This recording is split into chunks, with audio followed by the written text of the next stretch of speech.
a peaceful little village, hidden among green fields and tall trees, lived a kind-hearted girl named Aisha. She was only 12 years old, but her mind was full of dreams and imagination. Aisha lived with her widowed mother, who worked hard day and night, and her little brother Bilal, who was always full of energy and mischief. Even though they didn't have much money, their home was filled with love. Aisha was mature beyond her age. She helped her mother with cooking, cleaning, and taking care of Bilal. But deep inside her heart, Aisha carried a secret dream. She wanted to become a great writer, someone whose stories could touch people's hearts. Every evening after finishing her work, she would sit by the window with her one and only notebook. With her old pencil, she wrote tales of magical lands, brave heroes, talking animals, and kind-hearted queens. She used to imagine her stories turning into books, sitting proudly on shelves with her name on the cover. Many children in her village found her silly. "Writers don't come from villages like ours," they would say. But Aisha never gave up. Her belief in dreams was stronger than their laughter. One stormy evening, heavy rain lashed against the windows, and loud thunder echoed through the sky. The lights flickered, and the house felt cold. Aisha's mother asked her to bring an old blanket from the attic. The attic was dark, filled with forgotten things, rusty lanterns, broken chairs, and dusty trunks. While searching, Aisha's eyes fell on a small wooden box in the corner.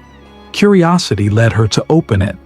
Inside was a beautiful notebook, its leather cover smooth and strong, and the edges of the pages shimmered with golden light.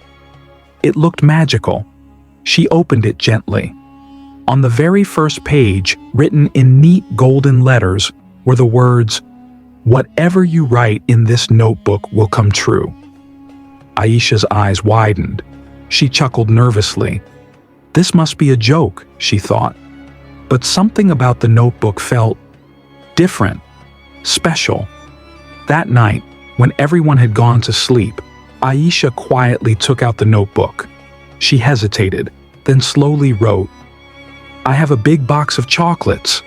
Smiling at her silliness, she closed the notebook and went to sleep. The next morning, as sunlight entered her room, Aisha stretched and yawned. But when she turned to her study table, her jaw dropped. There it was, a big, shiny red box with a golden ribbon. She touched it carefully, as if it might disappear. Then she opened it. It was full of all her favorite chocolates. She ran to her mother. "Ami, did you buy these?" Her mother looked surprised. "No, dear. Maybe a neighbor gave them to you?" But no one had come. Aisha knew the truth. It was the notebook. Over the next few days, Aisha tested the notebook again and again. She wrote, "I have a beautiful pink dress. I find a golden pen that writes smoothly. Today, we have biryani for lunch." And every time, like magic, her wishes came true. Aisha was overjoyed. "This is amazing. I have real magic," she whispered, her eyes glowing. But along with happiness, she also started to feel powerful. She began thinking, what else can I get? One evening, filled with excitement, Aisha wrote something bold. "I want to see a lion." She had read many stories about lions, their beauty, their bravery, their loud roar. She imagined seeing one from a distance, standing proud and tall. But that night, loud screams broke her sleep. "The lion! A lion near the farm!" someone yelled. Aisha's heart sank. She peeked outside and saw people running, shutting doors and grabbing their children. The lion, large and fierce, stood near the goats, growling. It didn't attack anyone, but its presence was enough to create panic. Aisha sat frozen. "This is my fault," she whispered, tears rolling down her cheeks. "I caused this." Forest guards were called. After hours of careful planning, they safely captured the lion and released it back into the jungle. Thankfully, no one was hurt. But the fear in the villager's eyes stayed with Aisha. She hid the notebook under her bed and cried that night. The next morning, Aisha didn't write anything. She couldn't. She kept thinking about how her mistake could have hurt someone.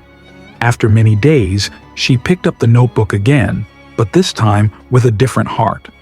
She wrote, "Let every hungry family in my village find food today. Let the dry farms receive soft rain. Let all sick people in the village get better." And soon, things began to change. Clouds brought rain. Crops turned green again. People who were once sad smiled with new hope. Slowly, the village became happier, healthier, and stronger. Aisha kept using the notebook, but only for others. She never told anyone about it. The magic was her secret, and she guarded it carefully. Years passed. Aisha grew up. She kept writing stories, not because of magic, but from her heart. Her words were kind, hopeful, and full of life. One day, one of her stories was published in a big magazine. Then another. Then a book. Her dream had come true. People loved her stories, but they didn't know the secret behind her kindness, the magical notebook, still hidden under her bed. She didn't need magic anymore. She had discovered something better. Helping others was the most powerful magic of all.